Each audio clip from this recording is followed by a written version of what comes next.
Өңірімізге ерте келетін көктемнің көркем көрінісі үшін дайындық басталып та кетті.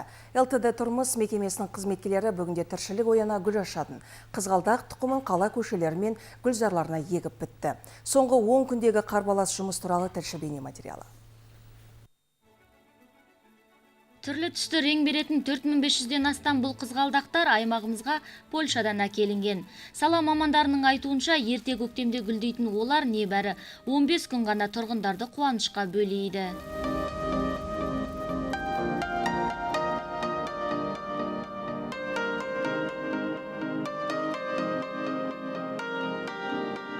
Мерзімі өтісімен оның тұқымы қазылып алынады. Арнайы жерде сақталып, осы мезгілде қайта егіледі екен.